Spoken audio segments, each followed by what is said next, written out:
The Fall of Orpheus, being an account of the invasion of the Orpheus sector by the Necron host, for referral to all officers, Imperial Field Command, Naval Shipmasters, Adeptus Astartes officers, Clearance Umbra Telos, Battle Group Salvation, Orphean Cordon Exterminatus, and Gorgon Quintus Castrum forces.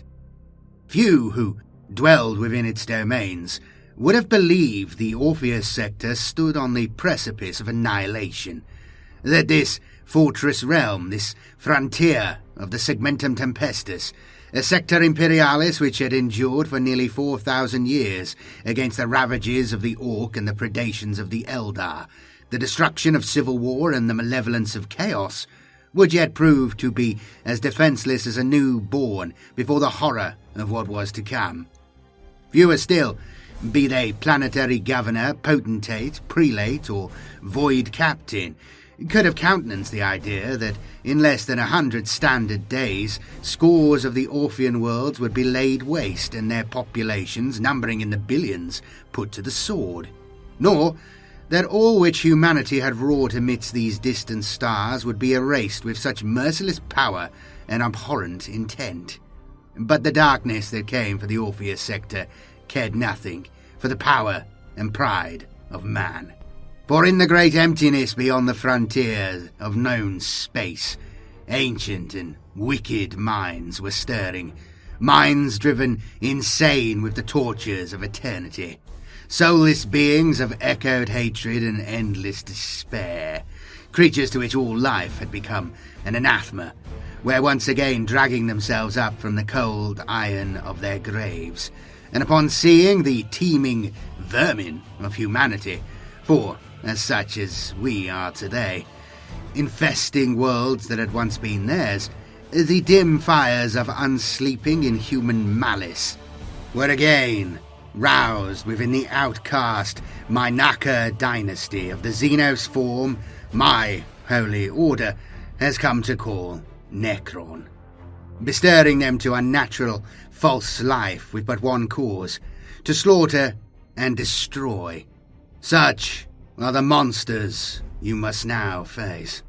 The following evidentiary document, assembled from archive data, after-action battle testimony records, court-martial and mortis cortical transcripts, attempts to construct as accurate a précis as possible of the Orphean War to the current date as of 998 M41.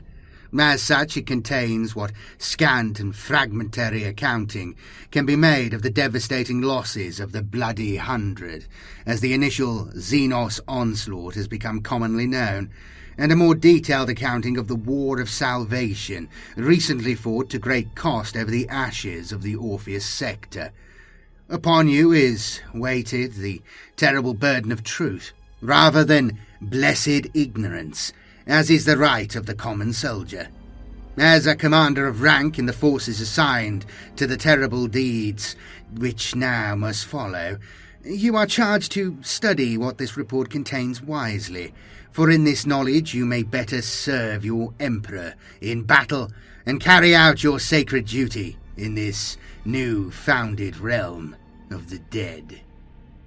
The Chronicles of the Orpheus Sector, being a summarized account of the events in the Orpheus sector from its foundation as a province of our glorious Imperium and its current situation. M30 570 750, The Voyages of Orpheus. During the latter years of the Great Crusade, Imperial lore has it that the legendary rogue trader Lady Arica Orpheus conducted ranging expeditions into the vast expanse known as the Mandrogorian Stars, on the outermost borders of what will become later codified as Segmentum Tempestus, Orpheus's voyages, intended to serve as pathfinder for later, far larger fleets comprising Space Marine Legion forces and their militant support, uncover a region where a few Dark Age human remnant civilizations are to be found, living alongside scattered Xenos domains, marked for later eradication. The region, however, is most characterized by the extreme age of its far-flung star systems, the majority of which are incapable of sustaining life, although this may not have always been the case, due to its frequent celestial hazards. Surviving references to the rogue trader's latter voyages, held in the Great Covenant Navis Temple on Terra, also make cryptic references to numerous enigmatic and sinister pre-human ruins and monuments encountered on dead worlds near the galactic rim. The near impossibility of navigation in this veiled region of dense nebula and turbulent stellar debris forces an outer limit to Lady Arica Orpheus's range of exploration. M31, the Sundering of the Imperium. The great betrayal and the savage civil war that follows rips apart the fabric of the Imperium before the Mandragorian stars can be fully pacified by the Crusades' forces. Throughout the war, and the decades of strife that followed it, the area remains a lawless borderland, under neither side of the fratricidal war's control, and the haunt of renegades and Xenos corsairs drawn to feast upon the wounded Imperium. M31, Pre-100, the Scouring, the Scourge of Dynat Crowbane. During the unending bloodshed of the Scouring, the traitor warlord Dynat Mal of the Alpha Legion, known as Crowbane for his ambushes and slaughter of Raven Guard forces during the Battle of Lyax, flees to the Mandragorian stars and gathers to him a coterie of renegades, diabolists, and traitors thousands strong. Imperial forces sent in pursuit are repeatedly outmaneuvered and cut apart piecemeal, as Dynat's forces, known as the Shadowed Ones, employ guerrilla tactics and dark forces to extend their mastery of the region. After the vital Imperial outpost station at Amara is attacked and destroyed, its entire population slaughtered and stockpiles plundered, any Imperial claim to the region is effectively severed. This sundered realm, caught beyond the light of the Imperium at the edges of the veiled region, becomes known as the Dark Marches, and is benighted by ignorance and discord and shrouded from human sight. M32, circa 170, Vengeance Denied. A Raven Guard task force, under the command of Shadow Captain Kalingia, conducts a covert mission into the Dark Marches with the intent of finding their ancient enemy and taking their vengeance, but finds nothing but lifeless silence. The long, cold wreckage where once traitors plotted and built their strength. On the surface of the jungle-shrouded world of Apollyon, they find the broken-backed hull of the strike cruiser Occam's Razor, known to have been an Alpha Legion vessel, standing like a grave marker over a valley filled 30 meters deep in places with the bones and shattered armor and war gear of thousands. Alpha Legion, white scars and Iron Hands relics are identified among the charnel pit's contents, as are mutant human, Eldar, Crave, and several unclassified Xenos forms. The prognostications of the Raven Guard's librarians foretell doom should they linger, and with their vengeance denied, the sons of Korax leave the ill-favoured stars of the Dark Marches. Auto-Xenos Sealed Addendum 77//90/ Classification Mandragora. A reference for the eyes of the Ordos only. The Mandragora Enigma. Consultation with any Dictionary Imperialis will throw up a great many definitions and origins for this ancient and portentous word, meanings whose import and identity range from a sinister plant form said to be indigenous to ancient Terra that had the reputed power to scream in pain when uprooted, to a renegade Lorinar mercantile cartel of the pre-apostasy Commercia Dominion period, to a lesser mendicant saint widely venerated across the second quadrant for his work among the poor, These free definitions only scratch the surface of this word's usage in our imperial age, and are so far apart in meaning as to leave any true connection between them at best indecipherable. But for those with deeper and wider understanding, the word mandragora, to we of the Ordo Xenos, has a resonance of darker import, particularly when it refers to place and locale. Although the association's origin has been lost to the blackness of war and the dead long before the rise even of our God Emperor, the word mandragora and its derivations has been fastened to regions and lands, sometimes to whole worlds, and indeed vast sweeps of the void best left alone. It is a name given to seats of ancient alien power and to unhallowed and accursed places where the writ of man has never extended, and whose shadows are tenanted with older and fouler intelligences than even legends dare allude to. 552M32, the Child of the Beast. As the Orks rampage across the Imperium in unprecedented numbers and lay waste to many thousands of worlds, a vast space hulk, called by the Orks that infest it the Iron Worm, marauds across the Uranus sector. Inexorably passing from world to world, nothing can stop the green tide unleashed from within its cavernous holds, and battle group Azazel, the fortress world of Armstrong and Velgagrad, and the forge world of Tamaxia, are destroyed one after the next, leaving the sector's core worlds in the Ul-Sarif cluster and their 100 billion souls prostrate before the Ork onslaught. Their doom is averted when a warp storm erupts and blasts the Iron Worm and its ramshackle fleet off course and deeper into the Imperium. Pursuit ships attempt to follow the vessel, but the storm is savage and many are lost. The last communication heard from them is that the Iron Worm has plunged into the heart of the dark marches. It does not return. 610 M36. The Return of Orpheus. In the wake of the Age of Apostasy, the Segmentum Tempestus sees a resurgence in power and a renaissance of expansion, known to imperial historians as the Rising Storm.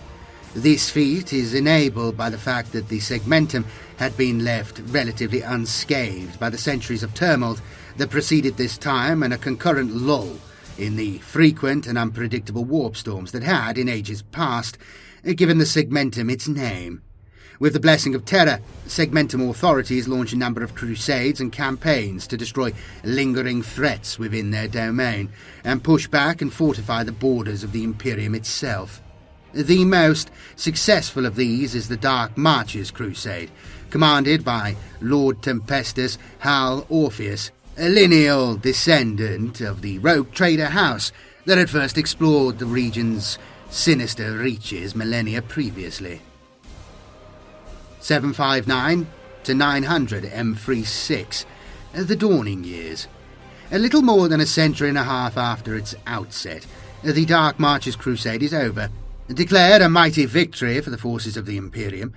It has scourged countless threats and conquered over 600 worlds for the God Emperor's domain.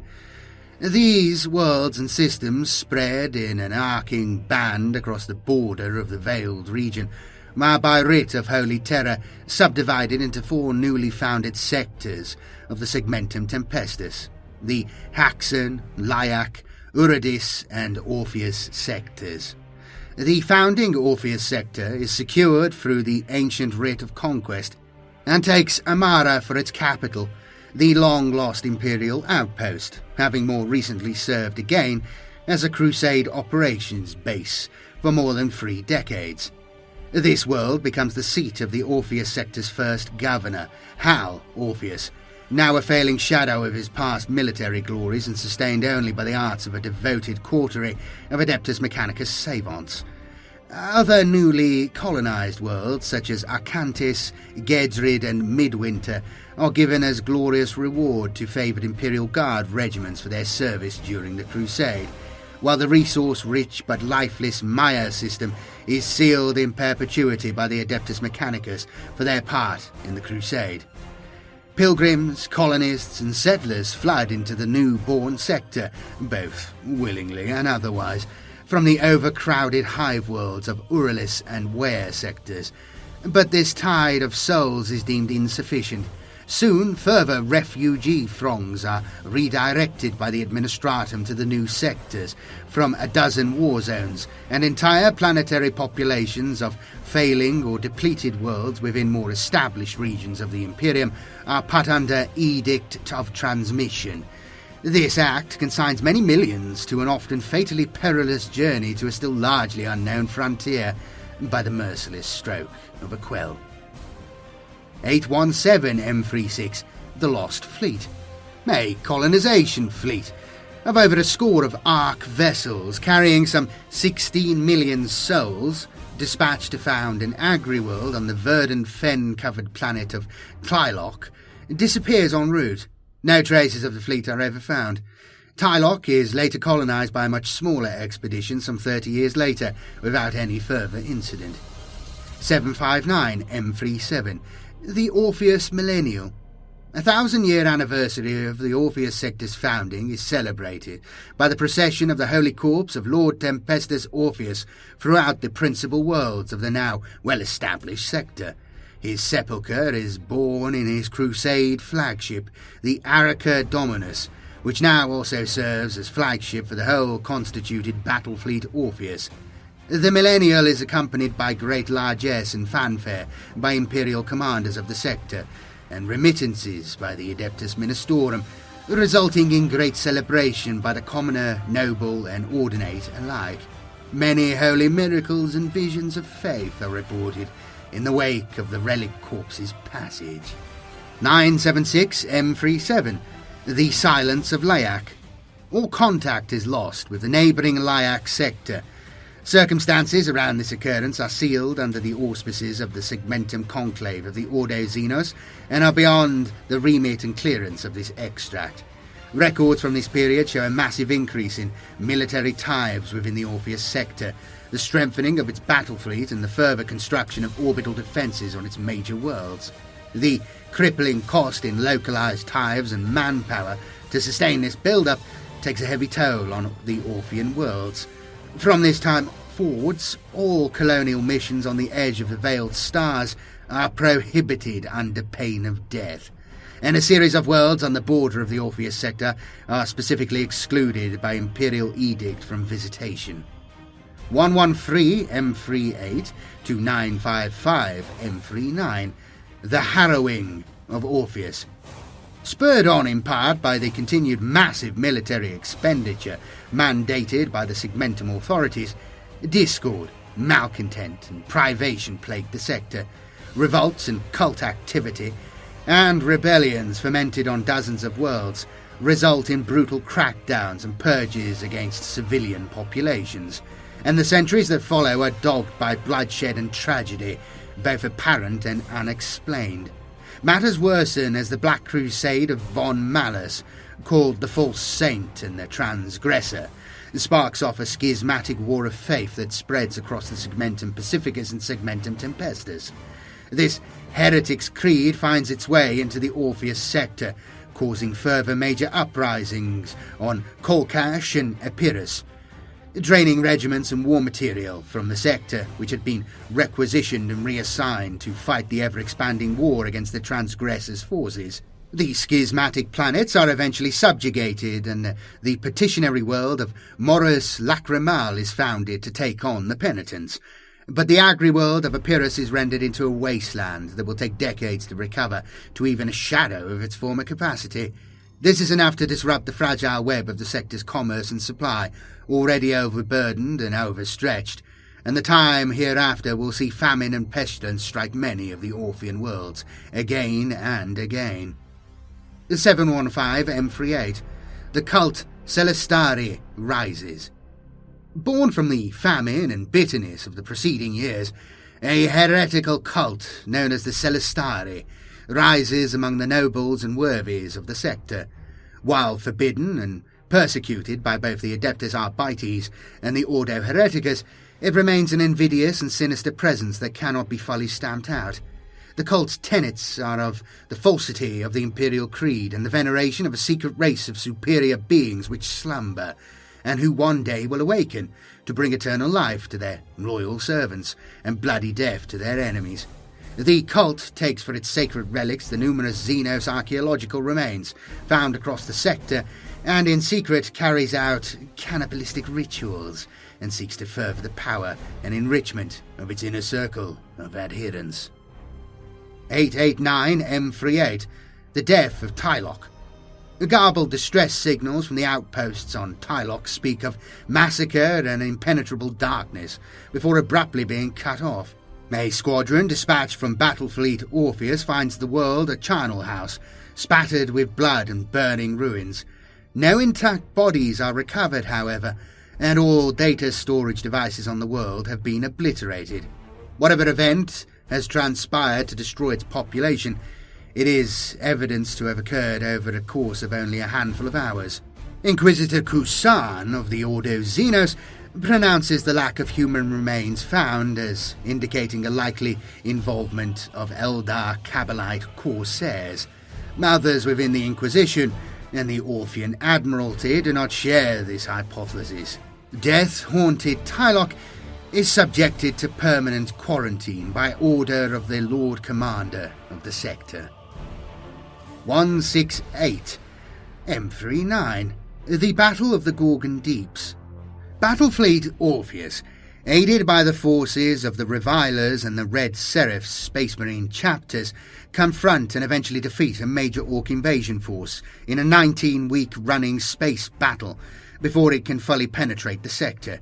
The Ork menace is finally curbed when its flagship, a mega cruiser, is destroyed in a savage boarding action led by a spearhead of Space Marine Terminators. Scattered Ork survivors slink away into the darkness, however, and go on to prove a constant thorn in the side for the Orphean worlds for centuries to come as pirates and raiders, concealing themselves in the debris systems and turbulent gravitic vortices that border the Diluvian subsector. 860 to 903 M39, the time of revolt. For nearly 1,000 years, the Orpheus sector has been bled by the worsening strife and warfare, torn between contributing more and more arms and manpower to nearby sectors, most recently to fight the endless Haxan Wars against the apostate Haptad and the Eldar Slaughtervein Cabal, and maintaining its own defences. During this period, a growing disunity and the constant low-ebb predations of Xenos and renegade corsairs at its borders weighs heavily on the sector. The Orpheus sector's greatest threat of these times, however, is to come not from the darkness beyond, as had long been feared, but from within its own ranks. Overstretched, the authority of the sector governor is waning, and the last scion of the line of Orpheus has long since died, to be replaced by the House of Lan, distrusted and renowned for their intrigues and excesses. Tensions over tithes and the cost of the ongoing war flare first into campaigns of assassination and vendetta between the tangled web of nobles, governors and Chartist captains that rule the sector, but in a short span of years grow into outright open conflict between worlds. The flame of sector-wide civil war is ignited fully when the honour clans of the Drusilian cluster overthrow local opposition and declare their secession from the sector, rallying many renegade factions to their cause and fatally undermining the sector's stability. Elsewhere, threatened by its neighbours, the governing parliament of Amthral brings in Xenos mercenaries to conduct a preemptive strike against its rivals by proxy, only to find they have invited the splinter web of the Crave into their midst. The foul aliens devour their minds and suborn the planet's rulers to stock their larders, until they are discovered and purged by an Adeptus Ministorum-led uprising. As civil war and brush-fire conflicts spread across the Orpheus sector, it is soon revealed that the malign hand of chaos is behind the instigation of the revolt, just as it had been in the nearby Haxan sector. Imperial Guard regiments are deployed into the region in increasing numbers to bring the sector under control, but find themselves facing foul demons and hordes of mutants alongside the rebels, and madness stalks the worlds of Apollyon and Selachar as they fall entirely under the sway of the ruinous powers. The threat of the archenemy serves to unite the other weary and divided worlds of Orpheus like no other could, and soon the battle lines are drawn. 903 to 922 M39, the Orphean War of Faith. With the military and ruling classes set against each other in bloody internecine conflict, and the Orpheus sector itself balanced on the edge of the abyss, a ramshackle fleet arrives at Amara, bringing with it unexpected aid. A crusade force of Imperial zealots, militia, guardsmen, and pilgrims, driven into a martial fervour by the preachings and ecstatic visions of the arch-confessor Marduk of Halvaman. Marduk declares a war of faith for the souls of the Orpheus sector, claiming the God Emperor himself has warned him of a great and terrible threat to all of mankind, rising where the light of Orpheus falls forever into shadow. More important to the loyalist cause, even than the 100,000 fanatics he brings with him, is the presence of the Archconfessor himself, the Adeptus Minotarum preacher, providing both a figurehead and a rallying point for the resistance against the dark powers that have torn the sector asunder. Once the unhallowed forces of the demon and factions of the traitor Alpha Legion, Night Lords and Deathmongers, Chaos Space Marines, are conclusively identified among the rebels, more aid is quickly sought from elsewhere in the Imperium. Further reinforcements in the form of the Angels Revenant Space Marine chapter in its entirety, as well as the Adeptus Sororitas orders of the Valorious Heart and the Black Sepulchre, and a task force from the Ordo Malleus of the Inquisition, strengthens the Imperial cause, as do countless volunteers from the citizenry of those worlds as yet untrammeled by war, stirred up by Marduk's oratory. So begins the Orphean War of Faith, a bitter conflict that will last for 20 years, and see a full fifth of the sector's population slain by its end, and countless more ruined, maimed, and displaced. 921 M39, the Bane of Saint Marduk. By 921, the Orphean War of Faith is effectively won by the forces of the Imperium, with all the major traitor-held worlds either reconquered or laid waste, save one, the Chaos stronghold of Kolkash. This hive world had been fortified and corrupted into a living hell, its population used as raw materials by the Deathmongers' warpsmiths to fashion flesh weapons, and mutilated and insane cannon fodder to defend their prize with. Against these dark forces are ranged the besieging armies of the Arch-Confessor, who claims the final victory for himself and the pilgrim warriors of the Imperial Guard at his command.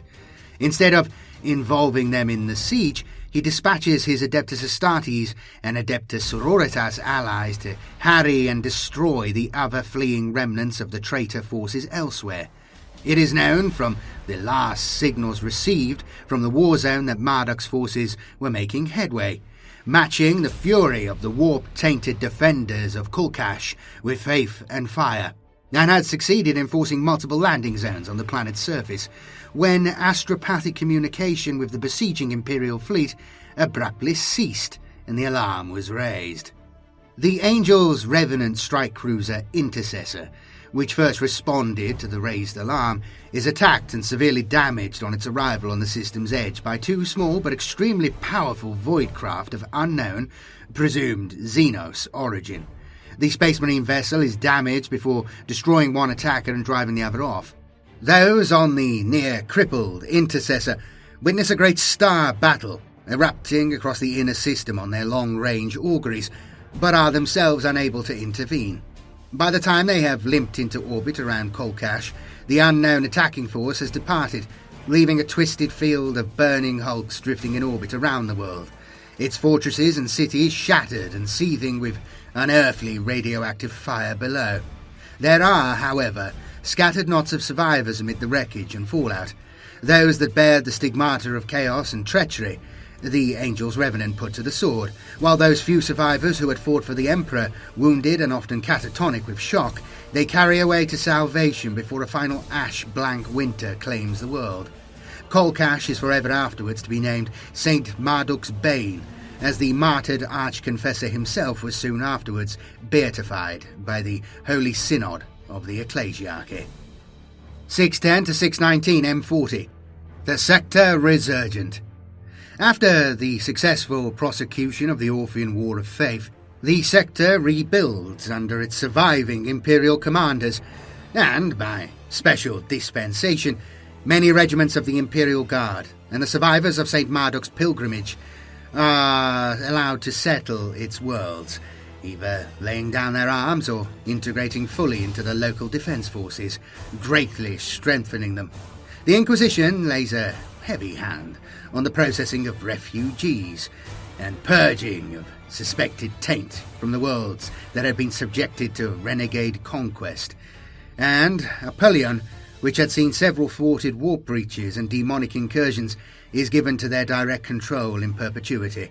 Likewise, the inner colony worlds of Liberthra, upon which the Saint had shown favour, is converted to a shrine world in honour of Marduk, and becomes a cemetery for the war's millions of glorious and blessed dead.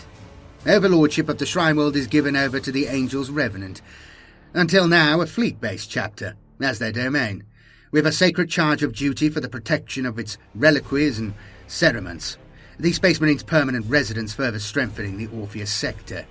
Centuries of consolidation and rebuilding are to follow, and despite the constant threat posed by raiders from without and insidious conspiracy and cult activity from within, the Orpheus sector and its far-flung worlds prosper again.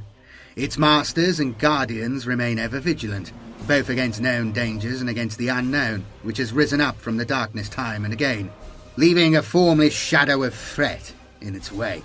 But as the decades turn once more to centuries, and living memory fades, the sleepers of Orpheus, to use the name coined for them in the whispers of the Amahite court, fade into myth and dark legend once more.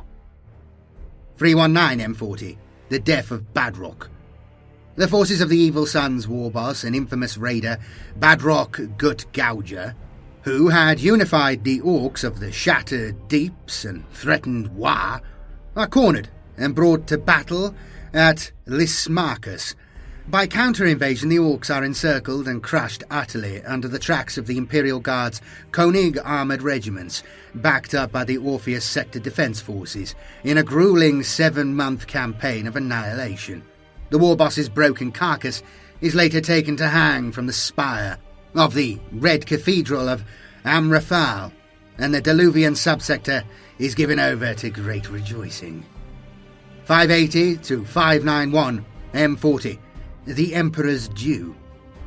In a great muster of armies, the worlds of the Orpheus sector give up over 39 million fighting men and women, forming new regiments to answer the call of the Great Severan War, raging on the border regions between the Segmentum Tempestus and Ultima Segmentum. Few return, but their blessed roll of martyrdoms is enshrined in the graven Basilica Severin on Libathra. As part of this effort, the Moros Lacrimal Penitentiary is converted from primarily being a mining facility to the creation and training of penal legion troops for the Imperial Guard. 619 M40. The Decapolis conspiracy is uncovered. The hive world of Decapolis has grown over the centuries to the point where its economic output and population exceed any other world within the sector, including the Orphean capital world of Amara. Nevertheless, by tradition and practice, the sector's military and administrative power is with its ancient throne world and the noble families that have ruled it. Decapolis remains eclipsed in Amara's shadow and subjected to ever-increasing tithes, a situation against which the great powers of Decapolis, both military and mercantile, increasingly chafe. Jealousy and bitter rivalry in turn foments conspiracy, and the Decarchs hatch a series of plans to weaken and destabilize the sector capital, with a long-term aim of supplanting the governance of Orpheus. Such plans include the fostering and covert funding and arming of political dissenters, narco-smuggling rings, heretical groups, and the conducting of campaigns of targeted assassination. The wider conspiracy is discovered when the Ordo Hereticus of the Inquisition subject the members of a captured cult cell of the Celestari to interrogation, and heavy weapons in their possession are traced back to Manufactura on Decapolis. The Inquisition sweeps down upon the hive world and conducts a systematic series of purges and show trials, lasting 9 years, which ultimately prevents outright revolt and civil war only through ruthless oppression and speed of action. Punitive fines and trade and transit restrictions placed on Decapolis and Mother Worlds by a now paranoid Armada in the aftermath of the Purge serve only to increase already growing hardship in the sector. The exposure of the conspiracy does little to alleviate the unrest it has fueled on Armada, which has now taken on a life of its own. Discord and distrust settle like a pall across the sector's major worlds, ending what many historians consider Orpheus sector's golden age. 672 to 990 M41, the Stormtide. The Orpheus sector, as with many others across the Segmentum Tempestius, sees a sudden and unpredictable rise in warp squalls, etheric disruption, and malignant phenomena during these years. This in turn leads to a dramatic increase in the number of ships lost in the warp in the region, with even major and established routes affording little protection from the fury of the Imperium. With this comes an increase in disasters both of natural and unnatural origin across the sector, while psyker demon incursions and cult activity reaches its highest peak since the dark days of the time of revolt. On many worlds, latent psychers and sensitives report recurring nightmares featuring common scenes of dead cities and rising darkness, of pale figures treading the dust of silent worlds, and endless labyrinths haunted by unseen malignancy. Knowledge of this epidemic of nightmares is ruthlessly suppressed. The numbers of Ordo Hereticus and Ordo Malleus agents active in the region are greatly increased where practical. The worlds of the Orpheus sector grow ever more isolated and insular during this time, and the control that Armada holds over the sector wanes, despite its efforts to maintain its supremacy. Only the vigilance of Battlefleet Orpheus and the Angel's Revenant chapter, risking the perils of the warp, sustain widespread Imperial rule and succeed in holding back resurgent Eldar Corsair attacks from the Hasud Nebula from overrunning outlying systems. 689 M41, the Howling Vortex.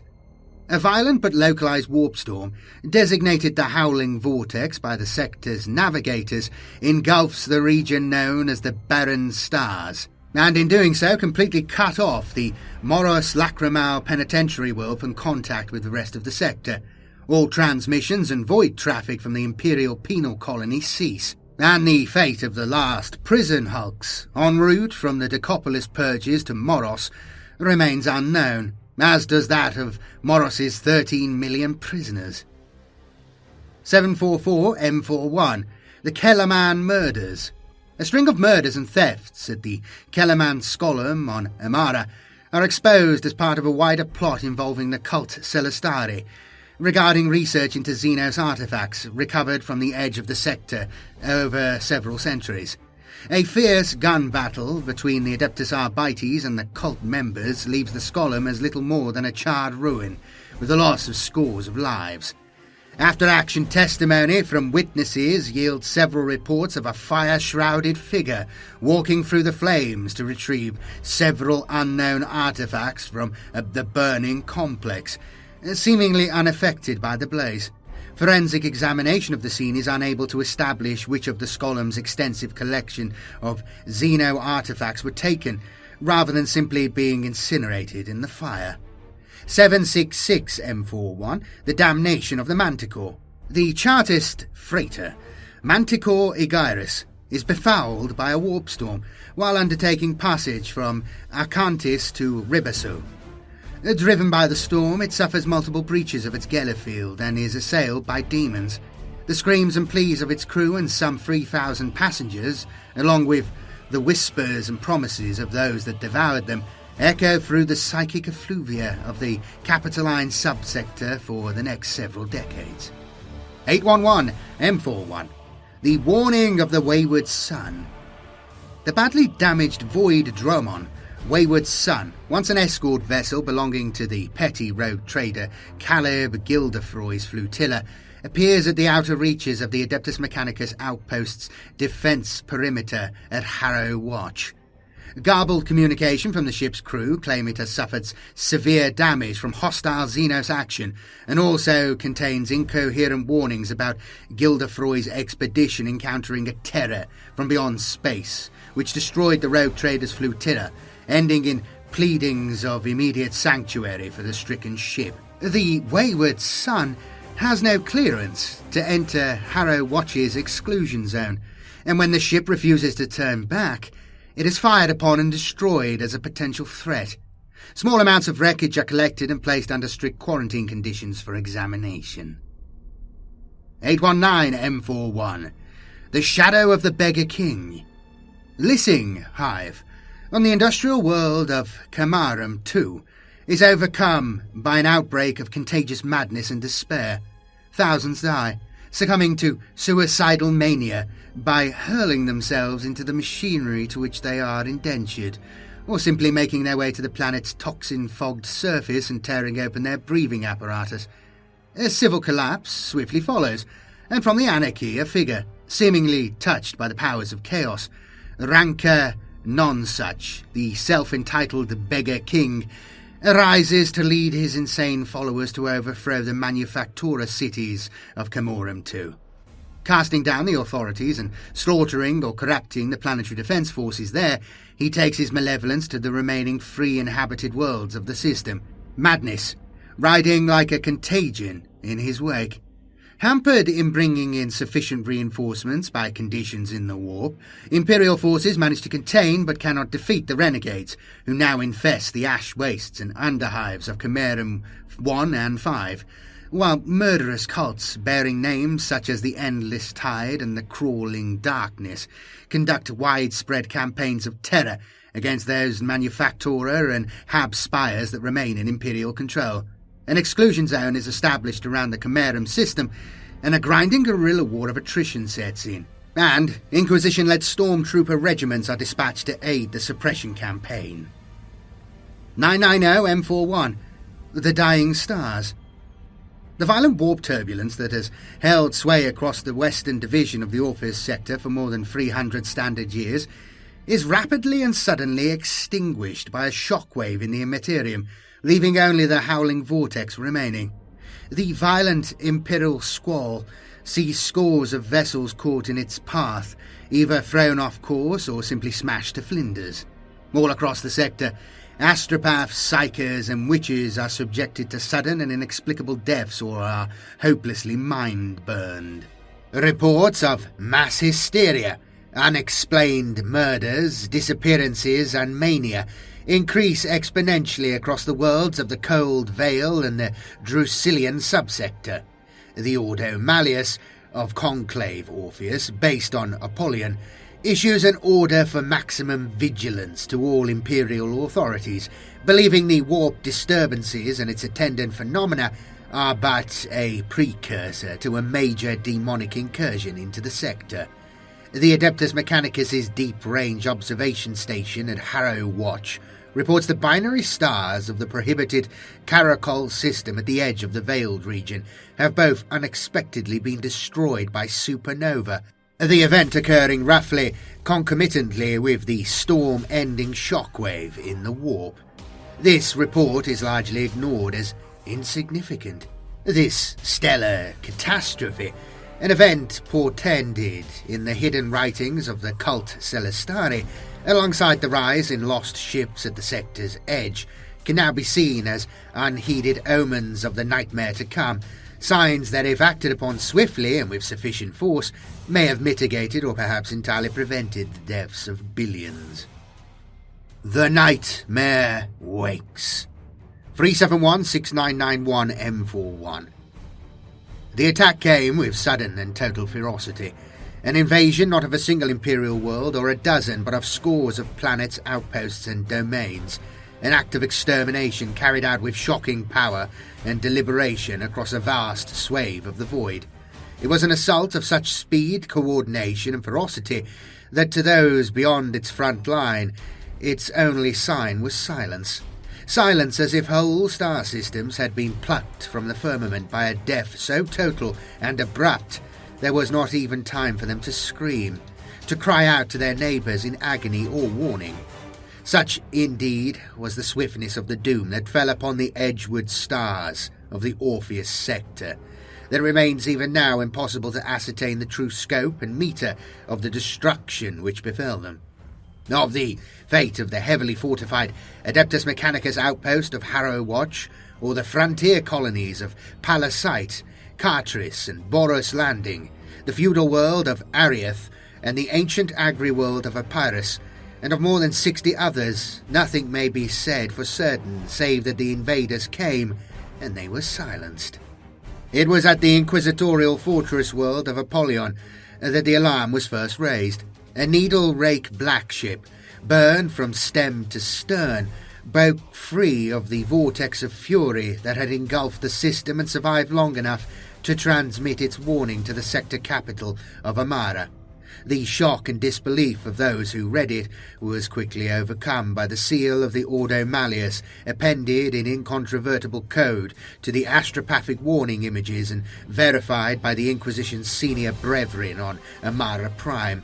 The general call to arms being immediately signalled. The planetary defence forces were activated. The battle fleet Orpheus called to rally, and Imperial Guard forces already mustering in preparation for a renewed assault on the rebel Carmorium systems were quickly retasked and redeployed. As the sector capital rose as one to war, increasing difficulties in communication quickly necessitated the use of fast, warp-capable ships to carry the drumbeat of warning to such worlds coreward that slumbered in ignorance of what nightmare had already come to pass. And it was only as reports from these emissaries began to come in that the true and almost unimaginable scale of the assault was revealed. Still yet, at this time, was the true nature of the threat unknown. The authorities had no definite after-action reports of battle, and given the symbolic and allegorical nature fundamental to astropathic transmissions, the face of the enemy remained hidden. Messages sent towards the Edgewood worlds were swallowed up unanswered, while any vessel that attempted to pass a line of darkness that stretched across the sector in a curving, scimitar-like arc from Tyloch to Epirus simply did not return. Perhaps most disquieting of all was the silence of Liberthra, fortress monastery of the Angels Revenant Space Marine chapter, a force of the Adeptus Astartes who had long served as the sector's stalwart defenders and most powerful of warriors. For Liberthra also to be struck silent by this mysterious doom sent a splinter of cold panic into the hearts of the Orphean imperial commanders that they dared not acknowledge. But it was this factor more than any other that threw them into a policy of panicked preparatory defence, rather than responding with blind counter-aggression as they might have. As preparations for war were hastily undertaken, long-range Auspex systems, etheric surveyors and even optical scopes across the remaining Orphean worlds were turned upon the dead zone with furious intent, but saw nothing. Picket squadrons and troops were sent to reinforce Drusilia Majoris and Midwinter, both vital and heavily populated systems that once had been deemed secure, but now found themselves on a new frontier of darkness. Amara, itself directly threatened, drew armies and warships to its breast hungrily from the Corward sector. By dictatorial command, the sector governor, Celebron Lan, progressively stripped away the shielding forces of other worlds to bolster Amara's own defences, and pulled warships and commerce vessels into a massing centralised fleet at the battle-fleet Orpheus anchorage at the Amara system's edge. The tense hours and frantic alarm that had followed the warning from Apollyon first stretched into days, and the days then into weeks and then months, and nothing but silence followed. Tension frayed nerves. and the warlike impulse of the sector's military strained at the leash, and Lan faced increasing pressure from his nobles and commanders both to act and not to simply wait for the next blow to fall. Plans were drawn up for every measure of aggressive action, from fleet-scale reconnaissance in force by the Imperial Navy to an all-encompassing counter-crusade by the generals of the Chimerium Task Force, some even suggesting striking out to Libethra, where, the generals reasoned, the Angel's Revenant no doubt fought on, besieged and cut off by the foe. Sector Governor Lan was already minded to cast aside and block each of these plans in turn, and gain stony support for this from Lord Inquisitor Herum Nitshona of the Ordo Malleus. Nitshona was the only ranking member of his order left at large in the Orpheus sector, and one of the Chamber Apollyon, a great power in his own right. Nitshona was firm in his belief that the onslaught that had engulfed them was malefic in nature, and the work of the ruinous powers. Who else, he reasoned, could so becalm the warp and command the tempests of the fathomless deeps to aid their plans? Who else could strike so swiftly and wrap the stars into the silence of a corpse shroud to hide their actions? As soon as Apollyon had fallen silent, Nitshona had called for aid of his own, and now he counselled the sector governor in no uncertain terms that no aggressive action was to be taken until that aid arrived. The Silent Rent, 3806991M41. Where the watching eyes of the Imperium had before spied only darkness, suddenly there was a blaze of savage light, an overwhelming tumult of signal and data storm flaring across superluminal auguries and blinding celestial watchposts in a blizzard of information. Astropaths reeled against a tangled, overlapping cacophony of distress calls and the echoing psychic screams of the dying, distorted to near incomprehensibility and folded in overlapping time, as if the panicking cries of the doomed had been frozen in ice, only to be unleashed in a single moment.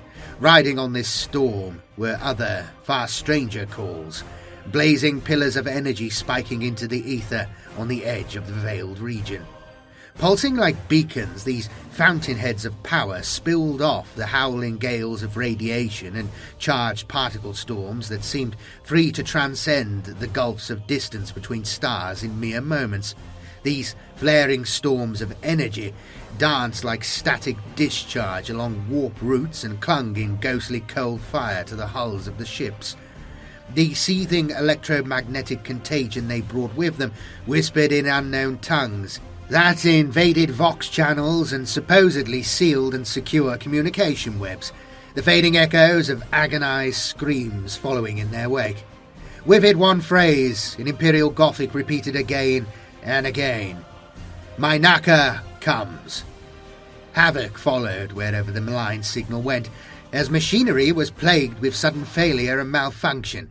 Servitors were driven mad and cogitators were locked in terminal loops, their machine spirits shocked into stuttering apoplexy. The normal safeguards against malefic intrusion of the machine god's works proved all but worthless against the tainting signal, and the tech priests of the Adeptus Mechanicus took to the widespread use of galvanic purging to score clean affected instruments, a method which, though damagingly crude, was at least effective in creating a firebreak against malignancy. It was only now that the shroud was lifted that the true scale of the devastation was revealed. Libethra, where 100 basilicas had been raised to honour the blessed dead, and where the Angel's Revenant Space Marine chapter had served as sentinels, was now a black sea of shifting ash, riven by lurid red lava, all traces of the Imperium's hand obliterated. Apollyon, Dominion world of the Ordo Malleus, was shattered, the broken debris of its continents trailing behind it in orbit like spilled blood. Its moon, Elohim Mortua, had been smashed into its surface as if by a wrathful god. As the news spread and the Vox networks of a dozen worlds continued to intermittently tumble and swirl with strange, flickering symbols and echoing cries of pain, fear spread, rioting and outbreaks of mass hysteria catching like brushfires on Midwinter and Amphral, bringing them near the point of civil collapse as the forces of order and imperial rule fought brutally to curb the rising tide of anarchy. Help, however, was now at last on its way, as the forerunner task force of warships and troop barks from the Aeldari sector was known to be inbound. But the hope this offered was too little and too late. Much of what remained of the Orpheus sector was near on its knees, and the rest riven by terror even before the second wave of the invasion began. The last broadcast, 4917991 M41. On Drusilia Majoris, hive world of 6 billion souls, capital of the Drusilian subsector and one of the key worlds of the Orpheus sector, the sun failed to rise. All contact with local fleet vessels was abruptly lost, and the fading Vox traffic, broadcast by astropathic relay nearby, spoke of a killing cold settling upon the hive world, while strange basalt obelisks and jagged pyramids of blackly glittering metal erupted from the surface of the dying planet. In the wake of this catastrophe, fresh calls for aid and emergency reports from unknown ships began to be heard from across the central portions of the Orpheus sector as the terror spread. Fortress Taris, the powerful Ramillies-class star fort that stood sentinel over the naval shipyards orbiting Midwinter, reported a massive assault on the system by unknown vessels, and of strange metallic figures, fashioned as spectres of death, materializing within its vaults and below decks, perpetuating a great slaughter. Before Midwinter itself was cut off and silenced, Calibron Lan, governor of a sector now crumbling around him, still refused to take aggressive action and instead waited in the emergency bunkers deep below his court palace. The vast forces he had amassed, tens of millions of men and women under arms and hundreds of warships held at station, stood in impotent guardianship of the sector capital. One by one the systems around Amara sent out cries for help, and all went unanswered, their signals cut off into a silence that was soon replaced by a blazing corpuscent pulse of celestial fire that flared and died, marking each in turn as a realm where mankind no longer held sway. Now the only cries for help that echoed from the Capitoline subsector were Amara's own pleas for aid from the wider Imperium, as all other signals were themselves eventually corrupted, then cut off. The bloody 100 was over, and the Orpheus sector had been cut in half. The fate of the Angel's Revenant. Of the final fate of the Space Marine chapter, little can be said for definite. Noble, if aloof by reputation, even for the warriors of the Astartes, this chapter of the 8th founding and of the proud lineage of the Ultramarines had spent much of its long history on crusade throughout the Western Imperium. During this time, it had gained great fame in the battles of the Great Purge of the Jaggard Cluster and the Oclusiad War, the chapter's fortunes waxing and waning over the millennia, until it was given home at Liberthia, after its glorious role in the Orphean War of Faith. The Angels Revenant had taken this opportunity to rebuild their strength after the losses they had sustained against the forces of the Chaos Renegades and the degenerate hordes they had put to the sword during the St. Marduk's War. And, as stern supporters of the Ecclesiarchy and the Imperial Creed, the bounty of the Orphean Minotaurs was given freely to the construction of the chapter's fortress monastery, while the hardy feral worlders of Patara formed the basis of new generations of neophytes for the chapter. The presence of the Angel's Revenant in the Orphean sector proved an empress-sent blessing and contributed greatly to its stability and the defense and expansion of the human colonies at its edgeward extent. While completely autonomous of sector authority, they served as protectors, their shadow guarding the pilgrimage routes of the Cold Vale, while their strike cruisers and Cobra squadrons plied tirelessly the borders of the Hasud Nebula and the Barren Stars, hunting down and slaughtering the Xenos corsairs and marauders that had long made these trackless regions their lair. Such scattered and fragmentary evidence that has been uncovered about their final hour suggests unsurprisingly that they fought to the last against the overwhelming forces unleashed against them. The Libethra system being found littered with the radiation ghosts of deadly void combat and spreading clouds of micro-wreckage. Furthermore, the ancient hull of at least one of the vast Necron tomb ships that were later sighted above Amara held fresh scars consistent with the unique signature of Space Marine bombardment cannon strikes at extreme close range. Indeed, it may be the case that such was the resistance the Angels' revenant put up that the invaders resorted to breaking through Liberfra's crust and unleashing the planet's molten core to seal their fate conclusively. When news of the chapter's martyrdom reached the Synod Tempestus, a segmentum-wide day of requiem was decreed, the bells of 1,000 worlds tolling to mark their passing. It is thought now that no more than a few hundred Angels Revenant, far from the Orpheus sector on crusade, perhaps survive. The Battle of Amara. The Battle of Amara was to prove a crucial turning point in the history of the Orphean War, and the largest confirmed single loss of life in a confined engagement within living memory in the Segmentum Tempestus. It would also become the crux of what has since become known as the Orphean Salvation Campaign, the protracted counter-assault to hold back and defeat the Necron onslaught across the sector after the disastrous first stages of the Orphean War. The Battle of Amara confirmed, without a shadow of a doubt, the true identity and vast strength of the foe that was faced by the Imperium, and this account is therefore more detailed than those that have preceded it in this record, being compiled and collated from after-action reports of fighting units, survivor testimony, and mimetic fragments recovered post-mortem via Mori cortical transcript by the Ordo Xenos.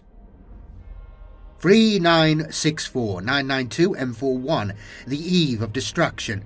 The onslaught that had consumed more than half of the inhabited star systems that made up the Orpheus sector had done so in just less than 100 standard days, sowing panic and terror on a vast scale and ending the lives of billions. In doing so, the invaders had thrown all before them into disarray, savage battles becoming desperate retreats, and retreats becoming anarchic riots, as the sector's forces were overcome and scattered. The invaders ravaging ever onwards, to victory after victory. No Imperial force available was able to do more than delay the enemy's onslaught or stay their progress. Then, seemingly inexplicably, they stopped. At Amara, under the oversight of Sector Command and the Governor-General Calibron Lan and his military council, all forces that could be availed upon were concentrated and rallied with haste, none knowing just how long this pause in the attack would continue. As time wore on and no attack came, Lan's growing paranoia and seeming instability, at the time unknown in its particular cause, weighed heavily in the battle's plans and dispositions of forces that were enacted in Amara's defence. The out-of-sector reinforcements now began to arrive in response to Lan's call for help, were largely channeled directly to the build-up at Amara. Other local units from worlds of the Arcantis cluster and eastern portions of the sector, as yet untouched by war, were stripped wholesale from their defence positions and likewise redirected to Amara, weakening the protection of their homeworlds, an act which damaged greatly morale and planetary political stability, leading to outright mutiny on several occasions which needed to be brutally dealt with by the Commissariat. Within a quarter's span of a standard year, the forces arrayed at Amara had grown to colossal proportions, with over 19 million Imperial Guardsmen in place, with perhaps 10 times that amount of reservists and militia raised under emergency edict and armed and equipped with the Cadian pattern to the strict provisions of the Departamento Minotarum. Foremost among the off-world Imperial Guard formations in martial power, and one of the last contingents to arrive in system, were 2 million troops drawn from the Death Korp of Krieg, spearheaded by the veteran 17th Line Corps, under the command of Marshal Karis Venner. Additionally, several Space Marine chapters had answered the Orphean sector's call to arms, including the entirety of the Minotaurs chapter, its vanguard elements now sweeping through the northern Orpheus sector, alongside a company of the Marauders chapter, which had also deployed to the Amara system. while detachments of the Red Seraphs and Nemesis chapter were known to be en route. The armada massed in Amara's void space at this time was no less impressive, comprising several hundred escort-class vessels and more than 60 rated cruisers and capital vessels of the Imperial Navy, including 7 Primus-grade battleships and 4 Space Marine battle barges, with the ancient and stored Araka Dominus as their flagship. Seldom in the history of the Imperium had such overwhelming force been seen in the defence of but a single star system. As the silence of the invaders drew out and time passed, the rush to defend Amara seemed no longer so pressing, and calls for more immediate action to meet the enemy's forces became common. But Lan and his council remained adamant. An absolute moratorium was imposed on any attempt to counter-attack into the lost regions of Orphean space, or even conduct reconnaissance in force to ascertain if Imperial survivors still fought on, isolated and alone, or even to espy enemy movements and strength. A dark veil had been drawn across the sector's lost worlds, which Lan and his confidants seemed loath to disturb. Governor Lan. It is only in the light of documentary evidence obtained by this conclave's investigations into the conduct of the late Lord Inquisitor Harem Natshana that some of the truth behind the fate of Amara, and indeed the fall of the Orphean sector, can now be ascertained. That Natshana had been an esteemed and rightly lauded demon hunter for nigh on 2 centuries and was of unimpeachable record, I do not contest. What seems an unavoidable conclusion, however, is that in this last trial, the venerable man himself allowed his own fears and paranoia to undo him, and saw the monstrous invasion that befell the Orpheus sector not for the deadly Xenos incursion it was, but instead as a ploy in the schemes of the demon and the heretic, a mere preamble for a greater threat that was to come. In so erring, intelligence of vital importance was not given its proper import, nor was it passed on by Natshana to the servants of the Ordo Xenos, where its full meaning and value could have been gleaned. It has been the Imperium that has paid the butcher's bill for Natshana's failure. In case of point was his handling of Celebron Halan's descent into madness, and Natshana's misinterpretation of its cause.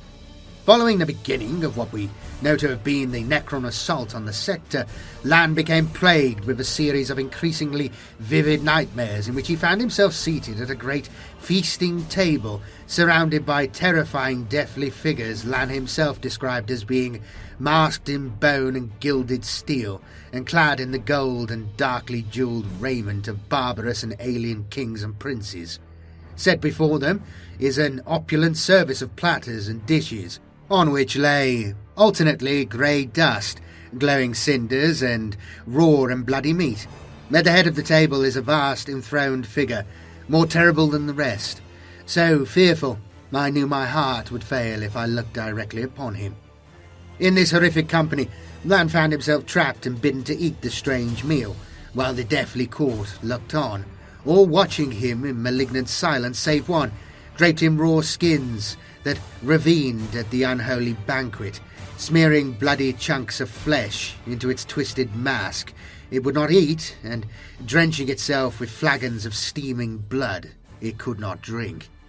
When, in the dream, Lan could not stand any more of this horror, and cried out to be let go, a hooded and shrouded figure appeared at his back and whispered to him, "These are the worlds that were once ours, the worlds that you trespassed upon, and are now ours again. The worlds in which we have risen have been already cleansed. The worlds where we once walked we shall now walk again. As the rites demand, you are given a cycle of the pale stars to prepare yourselves for extermination. Mainaka comes, and the banquet shall be served again." Natshana interpreted these recurrent dreams as the lies of demons, insinuated into Lan's sleeping mind, and a treacherous prophecy designed to sow panic and deceive the Imperial forces as to the timing and location of a future assault. Ironically, in hindsight, and given the nature of the wider Necron threat to the Imperium, as is even now only being fully understood by our own order, everything Lan was told, so far as his mind could comprehend, was quite literally the truth. Cross-referencing Lan's case with those reported elsewhere by Inquisitor Bios, Stracker and Valeria, it is likely that Lan, despite being Imperial Commander and surrounded by such protections as that office brings, was abducted covertly and treated as the head of the forces opposing the Necrons in the region, an experience so malign it damaged his mind in some fashion, such that the trauma of it caused his consciousness to block it out. By accident or design, Lan's paranoia-driven concentration of force in the Amara system was exactly what the Necrons had desired, an answer to their challenge to die like warriors. 390-0992-M41, the Black Fleet.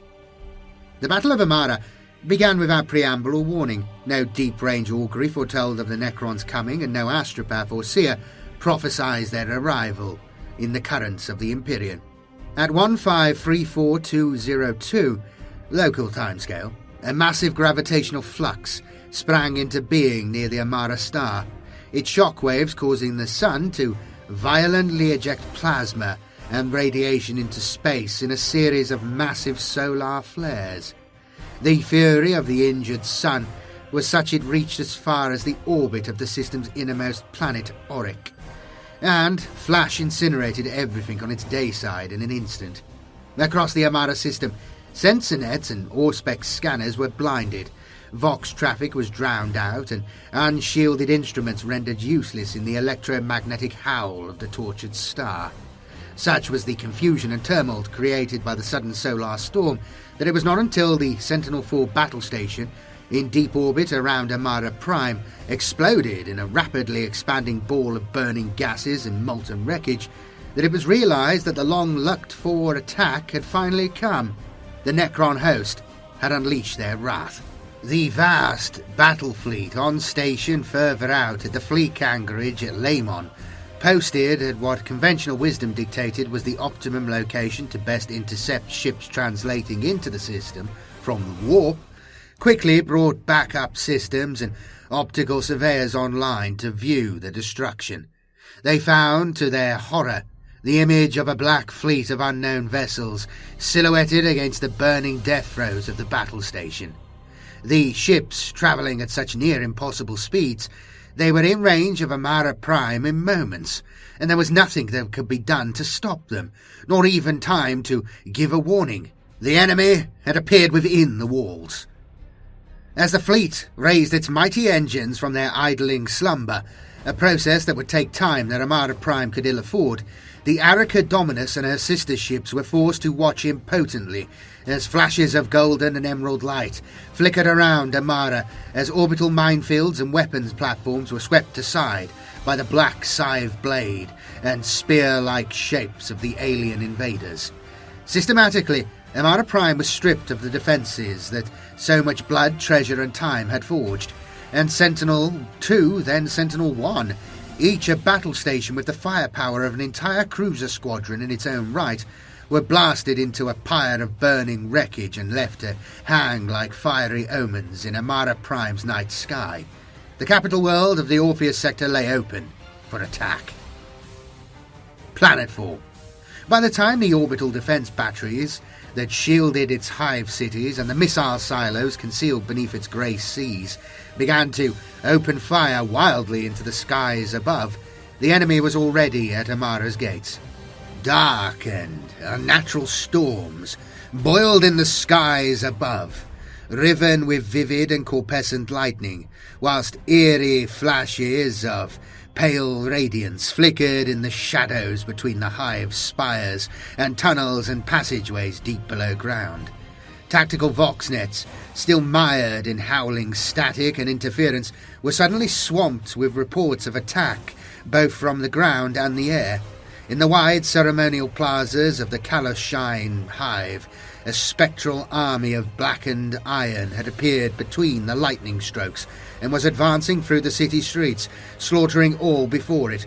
At Dunneret starport, swarms of ravenous metallic insects in their thousands had erupted from the subterranean access tunnels below, devouring everything in their path and tearing apart the troop shuttles and gunships on their slipways from within. Elsewhere, the hive city of New Vassburg, the largest of Armada Prime's arcologies, was to be destroyed from the air as the sleek shapes of Doom Scythe and Night Shroud-class attack ships fell upon it from the storm-racked skies above. The antimatter bombs unleashed as lightning-black containment spheres by the Night Shrouds shattered on contact with their targets, ripping them into oblivion and rending great wounds into the spires, which so undermined began to topple and crash down, bringing untold carnage upon the multitudes trapped inside. The half-submerged complexes of Tritonus Hive were likewise soon undone. The city's defences had long relied upon its labyrinth of flooded passageways and sublevels to impede and confuse an attacker, but found they were poor barricades against the machine-dead things that came for them, creatures with no need to breathe, and to whom darkness was a refuge. Assailed by mournful funeral barks that rose from the black waters bearing silent legions of skeletal metallic warriors and scissor-handed fiends that crawled from the shadows to do murder, soon the air domes and coral-like heights of Tritonus were also splintered and falling, its watery streets echoing with the screams of the dying. Beyond the cities that were the invaders' primary targets, military outposts were soon attacked by the relentless Necron invaders. The foremost of these, the Polar Bastion Militaris, a linchpin of the planet's defences, was suddenly besieged by a phalanx of hulking war machines that hovered soundlessly over the ice floes. Seemingly unstoppable by shot and shell, they closed in relentlessly, tearing apart the mountain holdfast with lashing blasts of energy and unleashing waves of seismic force that brought down the granite faces of the fortress's curtain walls as if they were made of sand. The kilometres of prefabricated barrack blocks on the Markovan Peninsula, built to house nearly 1 million guardsmen, were simply annihilated from existence, blazing lambent shafts of light descending from orbit and leaving nothing but fine white ash and fused silica glass, where once a vast army had stood rallying for war. Outmatched by an enemy that seemed to be suddenly everywhere and had the power simply to materialize out of thin air, the defenders of Amara, though thrown into disorder, nevertheless fought back hard against the invader. At Kaloshin, the massacring legions were met by the tanks of the Tarkhan 234th Armoured Battalion, who quickly learned that even the small arms of the invaders proved lethal to their heaviest armour at close range. Knowing that to remain on the open battlefield would mean swift destruction, the commanders of the battalion therefore pulled their vehicles back into the wide concourses where they could hope to engage their foe at range, in places almost jamming the area between the Hab spires with Leman Russ drawn up in staggered lines abreast, Manticore and Basilisk artillery tanks behind them providing barrage fire support. At the first sign of the unliving ranks of the Necron warriors stalking towards them, the Tarkhan opened fire in an unrelenting barrage of shell fire at long range, through which nothing could hope to survive. Even as rank upon rank were blasted apart and shattered warriors were sent spinning into fragments, more took their place, and yet more still dragged themselves up from the broken ground and began to reassemble themselves, to hurl their metalled bodies forward again. The Tarkhan, seeing with horror that their fury was doing no more than holding the tide back, could not relent their barrage, and kept firing until their cannon barrels began to glow dull red with heat, as shells were brought up with back-breaking haste to feed the guns. A savage stalemate of sorts had been achieved. It was one the Tarkhan officers knew they could not sustain long, but little did they know they would not get the chance to see how far their determination and munitions could last against so implacable a foe. For the valiant guardsmen of Tarkhan, death came from both above and below. Testimony from the single survivor of the action, a trooper named Yeon Bak, then employed as part of the shell-carrying train, reports that the danger went unnoticed at first owing to the thunderous din of their own guns. The first he saw of their plight was when a lance of burning heat, like the blast from a melter gun, only far more focused and prolonged, instantly incinerated the troopers in front of him and bisected a sentinel power loader nearby in a single sweeping arc. Back attributes to luck the fact that he and his fellows were on the return to retrieve more shells, or the munitions would have surely ignited, and they would have been instantly killed. He describes a huge black shape buzzing past directly over his head as he threw himself into cover, and looking up in shock, he saw the sides of the spire towers around the armoured column crawling with multi-segmented robotic insects of nightmarish size. Identified by the logisters of the Ordo Xenos as acanthrites, these machine constructs propelled themselves downwards onto the trapped Takan forces on tenebrous wings of shadowy force, slicing apart armoured vehicles with their cutting beams before descending to smash and hack apart the survivors with bladed limbs and energy-reaved stingers. Anarchy quickly descended on the Takan as, trapped so close to each other, their tanks could not manoeuvre or bring their weapons to bear without hitting one another and their own troops, with no less than general slaughter ensuing. Takan commando units attached to the armoured battalion sought to counter the attack with concentrated bursts of Helgun fire and man-portable plasma weaponry, but this attack was quickly overwhelmed when huge, rapidly moving arthropod-like constructs erupted from the ground beneath the Takan and sealed the trap. These killing machines, moving with blurring speed, were able to pass through solid matter at will. Swiftly they completed the massacre, smashing through the remaining battle tanks, the carcasses of the Takan guardsmen dismembered and sent spinning away as the killing machines tore past. The entire 234th Battalion met its end in a span no greater than 20 standard minutes, with Trooper Yon Bak surviving by crawling into a sewer culvert and being swept away, later to be summarily executed for cowardice in the face of the enemy. In the days following the initial assault, Amara Prime had been blasted into a burning ruin, and each of the main hives had fallen to the invaders, the Necron host taking no prisoners and offering no quarter. Imperial resistance, however, was far from entirely spent, and as the havoc of the initial assault passed, ad hoc formations and rallying points soon formed in the ruins, and in areas spared either by accident or design from the destruction that had been visited upon the world.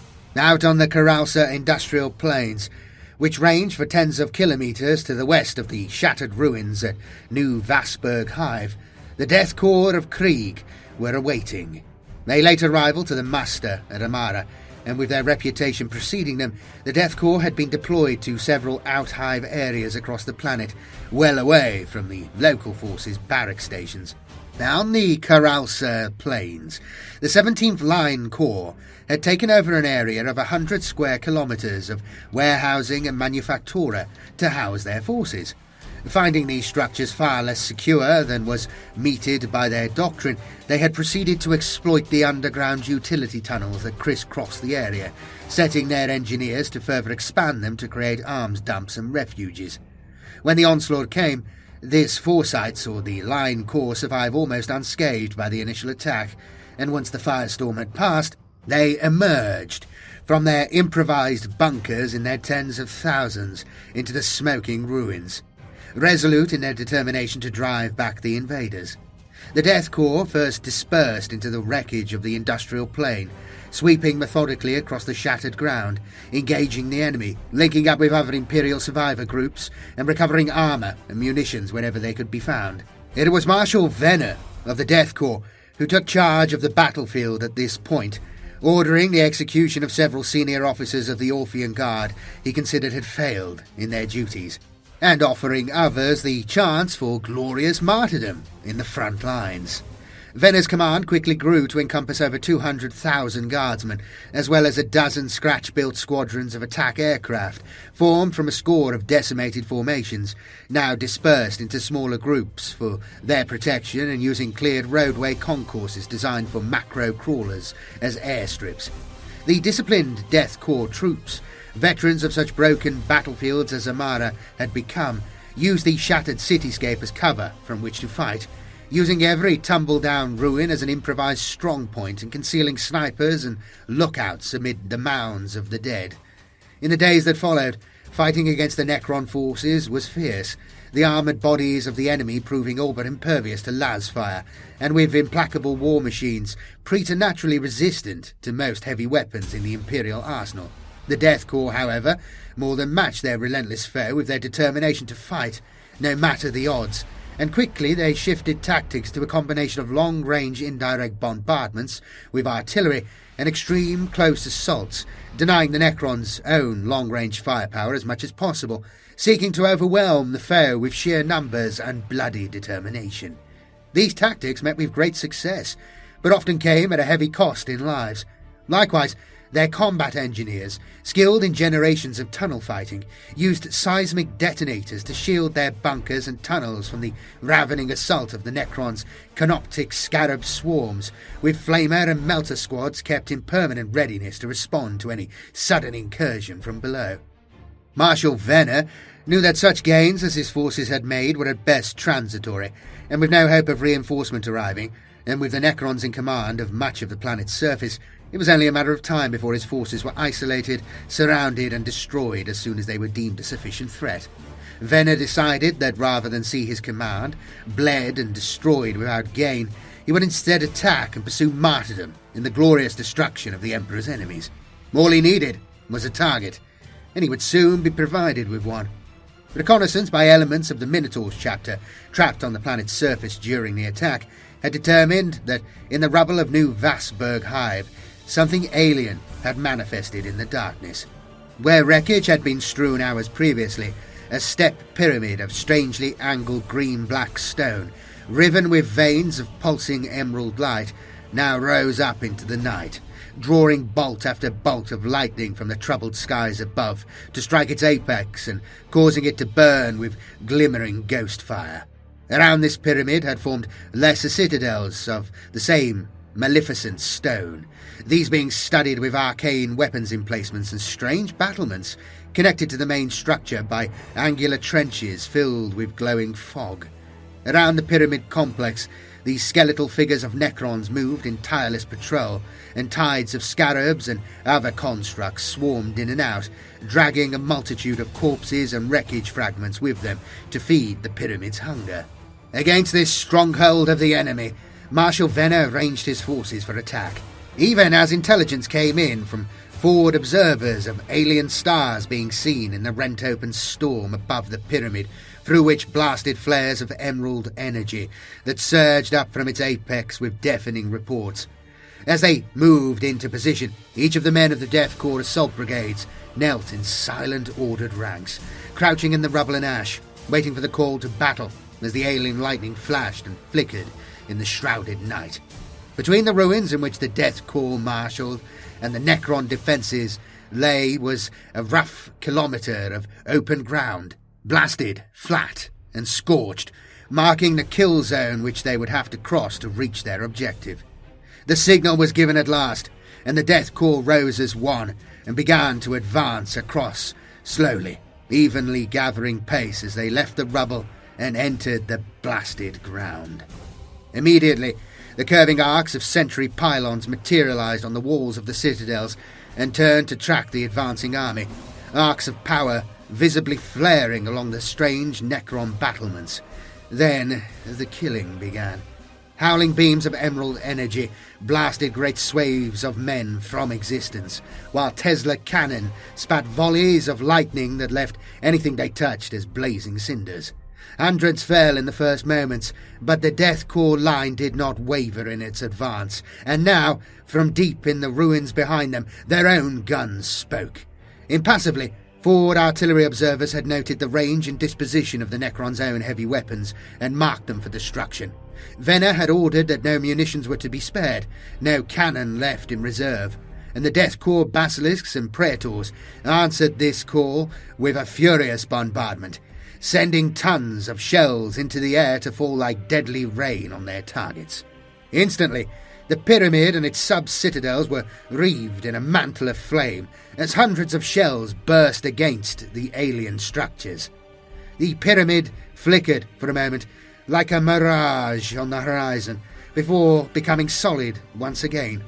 One of its outlying obelisk towers blasted to fragments in a stream of arcing lightning.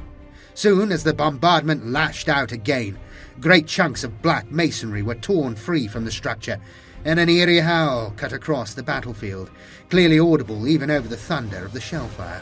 The Necron firepower was quickly redirected upwards, sweeping the skies and blasting apart the shells before they could reach their target.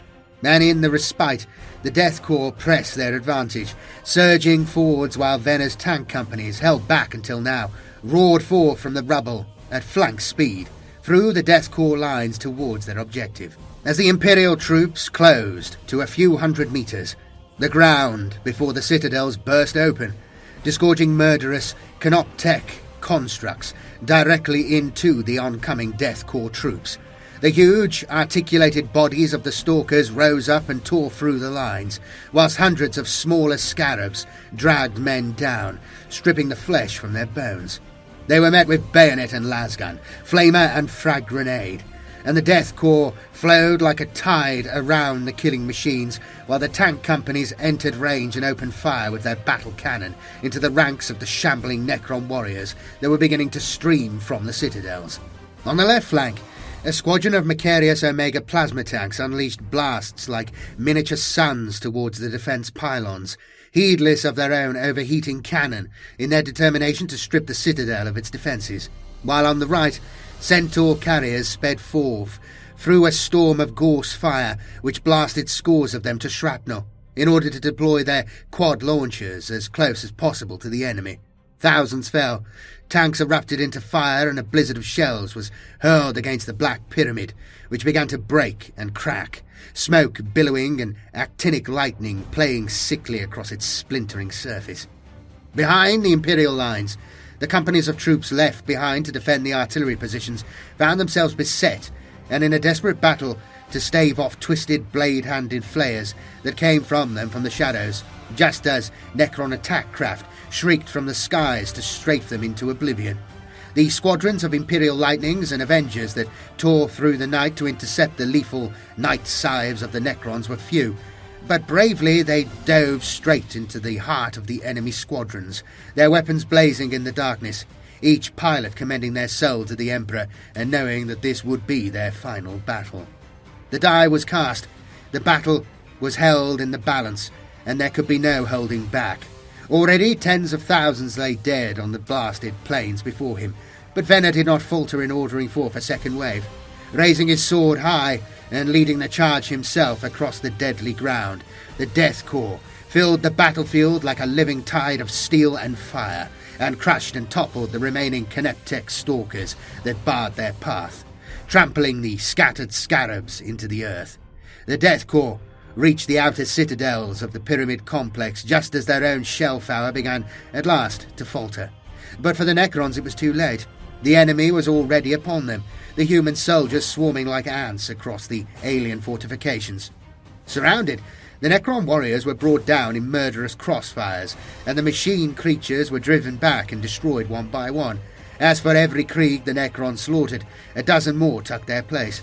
Everywhere across the structure, breacher charges were slammed into place, and melter bombs were hurled into energy conduits and cracks in the armoured edifice. The violent detonation of the Black Pyramid blinded onlookers 5 kilometres distant and carved an ash-white crater out of the wasteland that was clearly visible to vessels in orbit over the battle-savaged world. Although elsewhere, the Imperial defenders also saw degrees of success, holding off, if not repelling, the invaders. The Necron invasion had been murderously effective. Each of the 3 major hive cities was in ruins. The planet's principal starport was overrun, and its keystone defence facilities had been reduced to rubble. The death toll had climbed into the billions, and Amara Prime burned. The Minotaur and the Reaper. With its lethal cargo deployed to the surface and the conquest of the planet well underway, the Necron fleet had turned its attentions again to interplanetary space, leaving Amara Prime covered in boiling black storms and riven with the fiery streaks of wreckage re-entering its atmosphere in their wake. The Imperial Armada, ranged against them, now arrayed in a vast echelon formation and on full burn towards the inner system, detected their movement, and its captains cursed momentarily, believing the invaders would flee before the Armada's cataclysmic gathered might, leaving them no chance to avenge their failure to prevent the Black Fleet from bringing about the deaths of so many on the planet's surface. They were wrong.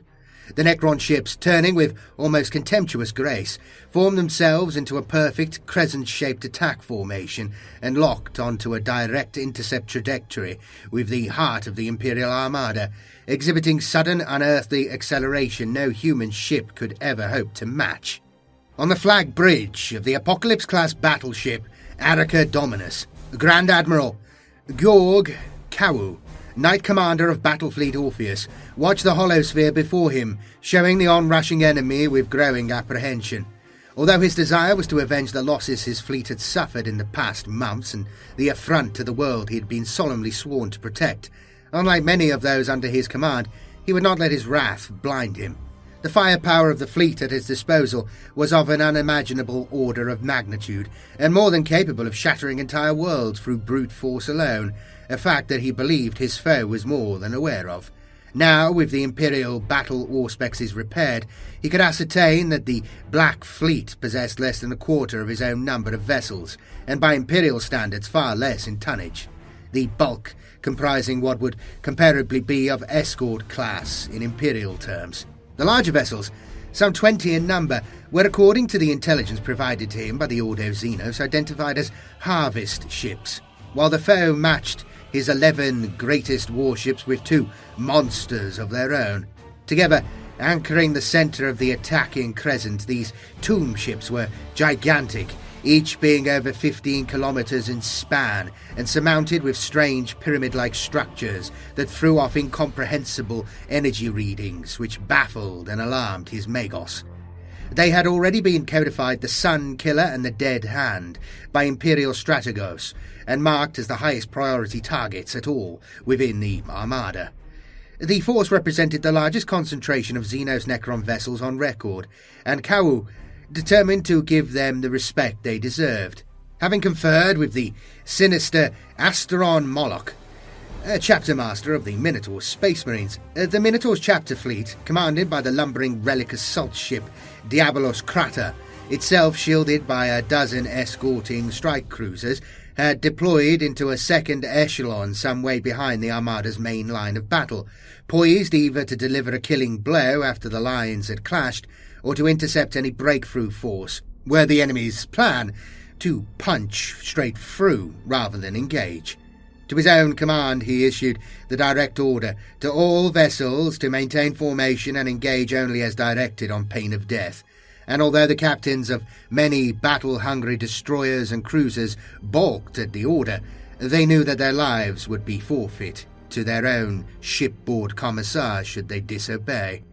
With frightening speed, the Necron fleet closed the empty void between them, and was entering extreme weapons range before any orders could be given or carried out. The Imperial Armada, though, was first to speak its wrath. Hundreds of torpedoes spat from the launch tubes of the massed destroyers, frigates and cruisers of the Imperial force, blazing straight and true on pillars of fire towards the Black Fleet that awaited them. The Necrons came on undeterred, and as the torpedo swarm drew closer, they made no attempt to alter course or evade, and as hundreds of thousands of kilometres of distance was eaten away to tens of thousands, no avoidance manoeuvres nor counterfire issued from the ominous Xenos warships. On the flag bridge of the Arica Dominus all looked on in breathless silence as the torpedoes entered terminal range. Suddenly, where hundreds of blue icons had flickered on the holosphere tracking the projectile's path, red alarm glyphs now flashed frantically and simply disappeared. Scores of torpedoes simply ceased to function, rendered inert and powerless by some agency the Imperial battle auspexes could not even detect, while others simply self-destructed or spun wildly off course as if blinded. The few that flew true were simply avoided with contemptuous ease by the Necron vessels, which sped past them at unguessable velocities, or vented their atomic spite uselessly against the impassive black hulls of the great tomb ships. Too few to have any real effect. Still, the Necron ships, blacker yet against the blackness of the void, came on. Within mere moments, the two fleets neared the edge of lance range, and the Necrons fired. On the bridge of the Imperial ships, alarm sirens howled as massive gravitational distortions were detected hurtling towards them at speeds barely below that of light, and too late the struggling machine spirits and cogitators of the Imperial ships identified them for what they were, fragments of dead stars. These bolts of oblivion shattered void shields in bright actinic flashes and tore open the ships within with savage ease. And up and down the Imperial line, ships both great and small simply flashed out of existence. Alongside the Arachidonus, the battlecruiser Richtenbach, which had served the Imperium since before the Great Crusade, was struck amidship and exploded, bathing the Armada's flagship in fire and debris. Despite the tumult around him, Kawu issued the order for the Armada to come about to broadside and fire at will, and the closing void between the two fleets became a blinding storm of blazing lance beams and plasma fire, hurtling macro cannon shells and roaring missiles, whilst the Necrons answered with a fury all of their own, as blasts of emerald and amber light flickered out to splinter hulls and strip away decks. The two fleets interpenetrated and parted, racking each other mercilessly as they passed, and Kawu watched in horror as the holosphere resolved the chaotic details of the battle into some semblance of order, the casualty lists flickering on it as strange Mechanicus cant runes, which only a trained and augmented eye had a hope of being able to interpret at such speed. Fully a quarter of his ships were registered as destroyed or crippled already, compared to so few of the enemy. So very few. Horror mounted on horror for the Admiral, as the Necron fleet, having flown past, arrested its inertia and turned back upon their course, coming right back at the Imperial ships from behind. It was an utter impossibility, and yet it happened before his disbelieving eyes. The second Necron attack run was even more devastating than the first. The Imperial ships caught unexpectedly from behind in their vulnerable rear arcs, blind spots created by their own drive flares, and already reeling in many cases from battle damage, were easy prey, and dozens died before they realized the danger or heard Kawu's emergency order to break formation. The Retribution-class battleship Talisman of Grace was caught before the Sunkiller and sheared in half by its Gorse rays, while the heavy cruiser Mandicatus was pulled apart mercilessly by a pack of Necron raiders like a wounded herd animal caught between predator beasts. The Armada's line of battle quickly fractured and broke apart, ships flaring and exploding like stars in the darkness. The survivors now lashing vainly all about them with broadside and battery fire, or spilling fighters and bombers into the void, often to be cut apart by the defensive fusillades put up by their own brethren. The Arachidonus herself turned as closely as her expert crew could grant her and caught a harvest ship broadside, the black hull rippling like water and finally failing before the fury of energy poured into it. The harvest ship detonated with a flash of pale green flame, leaving nothingness in its wake. But the roars of triumph on the flagship's bridge were short-lived, as the venerable battleship was rocked anew as a triad of Necron raiders passed close alongside her.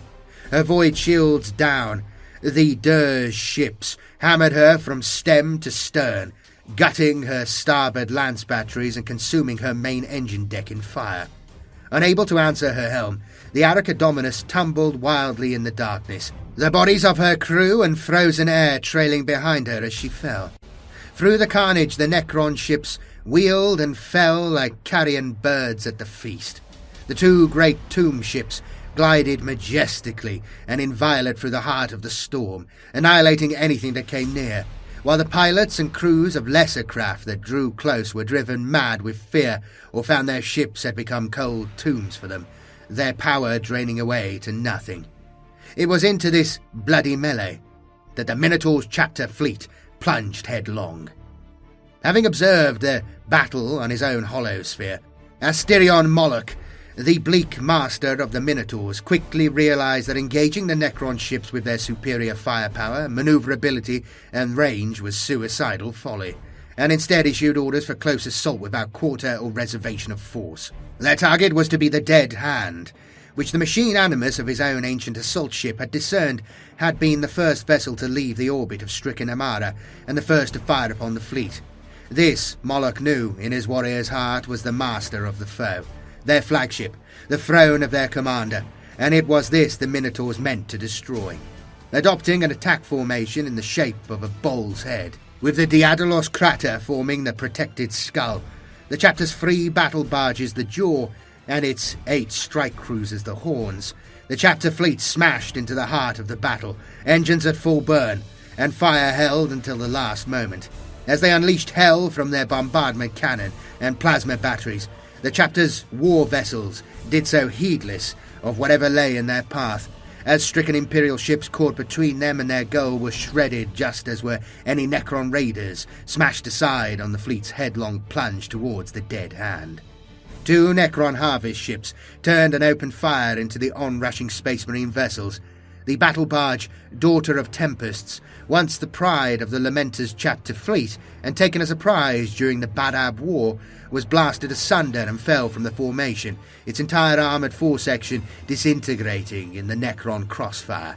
But the Minotaurs did not relent, even when the Dead Hand's own weapons spoke and shattered the portside hull of the Fidelitas Lambda, and sent a trio of strike cruisers into fiery oblivion.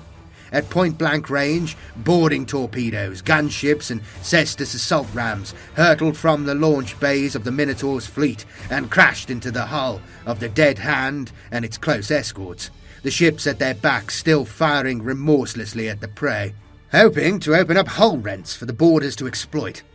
A dozen assault craft managed to pierce the hull skin of the Necron flagship and found within a charnel house of stagnant blood reeking air, darkened corridors and black alien sepulchres.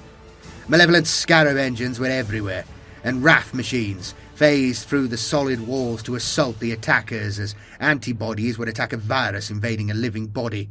The Minotaurs, implacable and unrelenting, fought on, battling and bleeding for every inch of ground as every turn of passageway brought fresh enemies looming out of the darkness.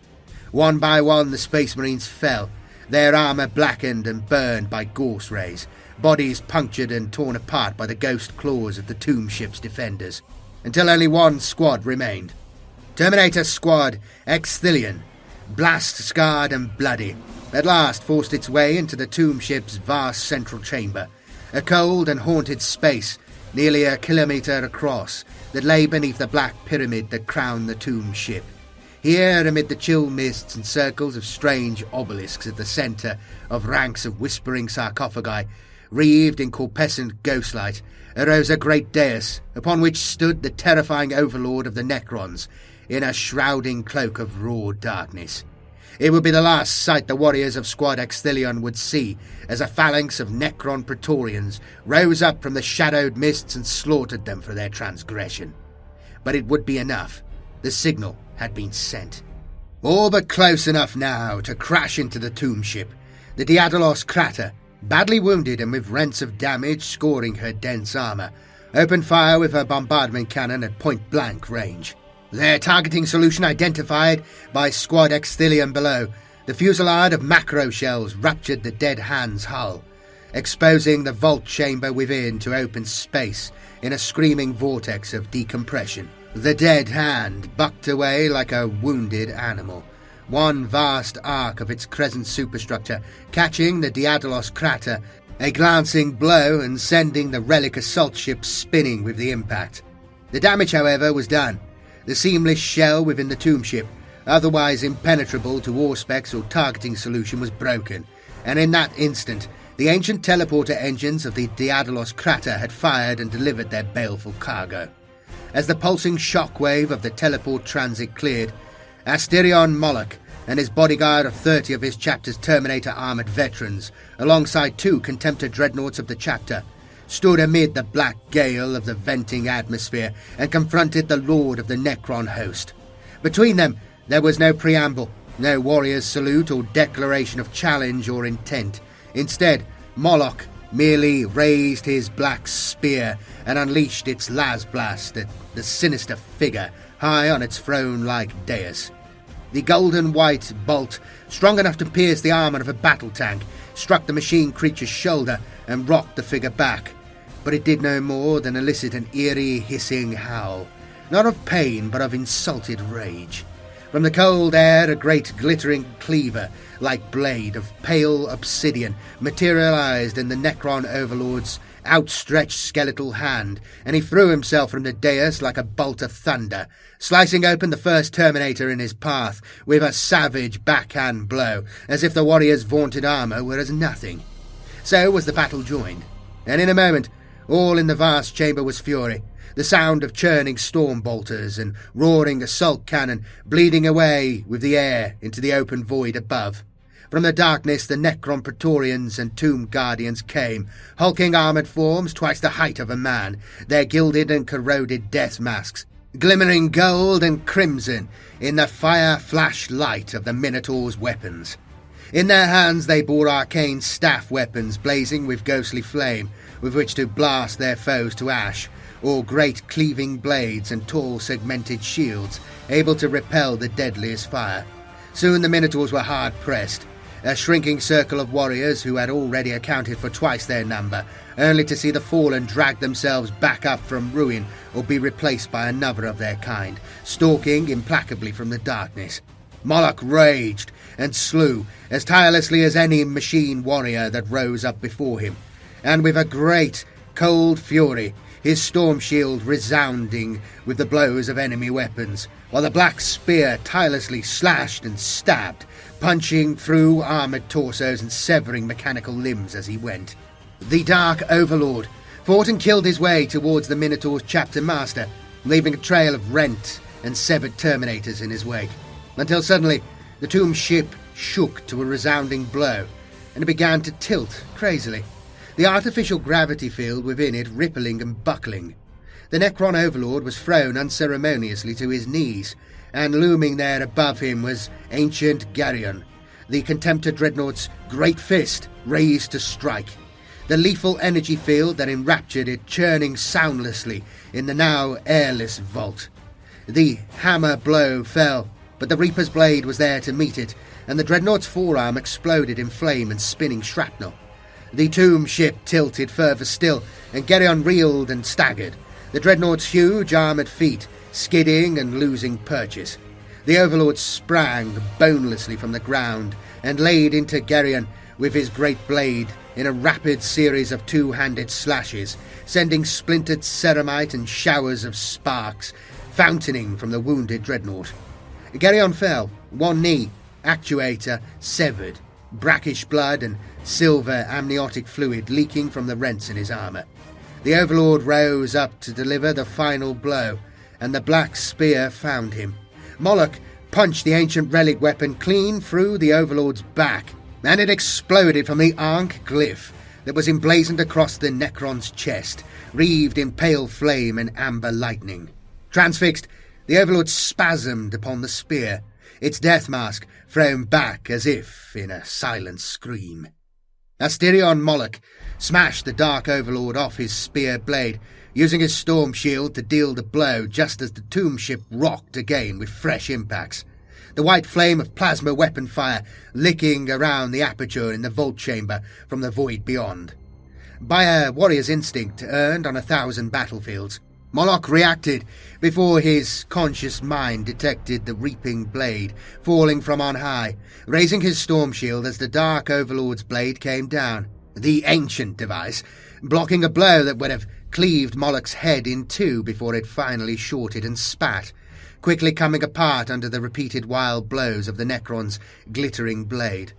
The world tilted once more, and they parted, Moloch feeling the burning cold hate of the deathless creature's baleful crimson eyes as the broken skeletal figure retreated into the darkness. The master of the Minotaur's chapter himself was swept out into the void, surrounded by the bodies of his dead warriors as if caught in a whirlpool. The darkness shimmered as the vast shape of the stricken dead hand turned and blotted out the stars with its transit and began to accelerate away, revealing the burning hulk of the Minotaur's battle barge Fidelitas Lambda behind it. The ship's dying act had been to ram the dead hand, and in doing so it had at last caused enough damage to force the colossal ship's retreat. With their master's vessel on the move, the Black Fleet disengaged, driven off but hardly defeated, leaving only death and fire behind them. Whilst in a move completely unanticipated, the Sun Killer and a dozen escorting raiders unexpectedly split from the body of the Black Fleet and made landing on the night side of Uruk, whose face was soon consumed by dark storms and pulses of unnatural radiance. The rest of the surviving Necron ships and the wounded dead hand simply vanished without trace from the auguries of the handful of Imperial warships still able to track them. 1 second they registered, and the next they were gone. The Necron host, if not defeated, had been checked. But for most of the survivors, that was a Pyrrhic victory at best. Battlefleet Orpheus was shattered. Less than 10% of its vessels were still in anything resembling fighting order, and every single one carried the scars of the battle. As to the rest of the armada, it lay in vast, arcing clouds of still-burning hulks and tumbling debris, a pyre for the once glorious defenders of the sector, visible across the entire star system. Armada Prime, although rid of its principal invasion force, burned still, and was now the graveyard for billions. Such victories that had been claimed there had been brought at the most terrible price of all.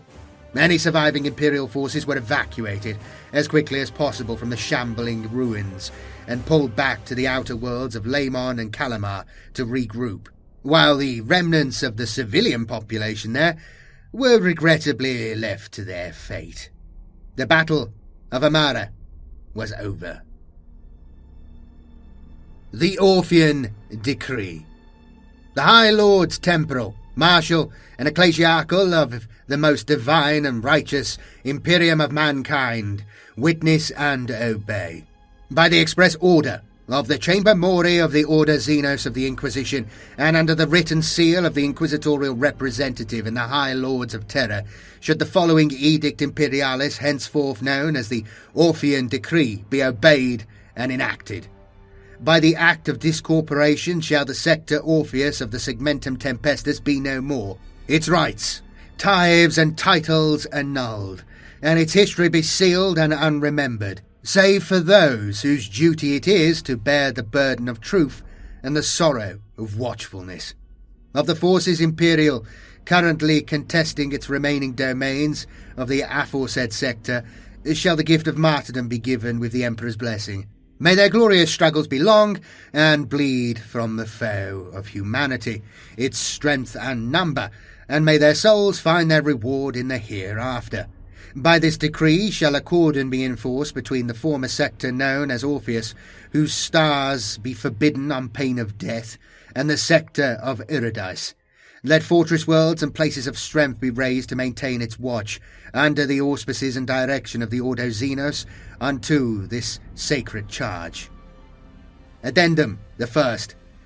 That the forces of the Minotaurs chapter of the Adeptus Astartes and the remaining warships of the Battlefleet Orpheus, upon their immediate refitting and rearming for the purpose of this sole command and onerous duty, enforce the purgation and exterminatus of the worlds listed herein, scouring them of life and bringing into ruin any relic or taint of Xenos import, lest they provide spur or succour to the enemy in the times to come. Addendum the second. That the forge world of Maya shall be abandoned and scoured, and its chambers, data looms, and forges be relocated to the colony world of Fergath, whose system, domains, and people are ceded henceforth to the Adeptus Mechanicus in compensation for their loss. Let all this be done by the Throne of Terror 02669999M41. Emperor protects. All right, there you go, everybody. Thank you very much. This was kind of a one-shot little campaign from the pen of the mighty Alan Bly again.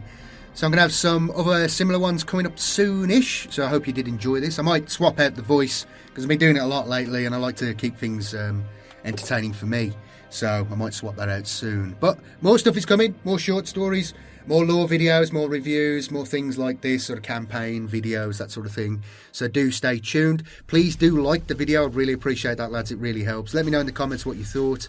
And yeah, subscribe if this is the first time you're watching my stuff, so you can see the other stuff I've done and new stuff as it comes out. I do hope you enjoy these. I'll be speeding up production as we go towards the end of 2020 now.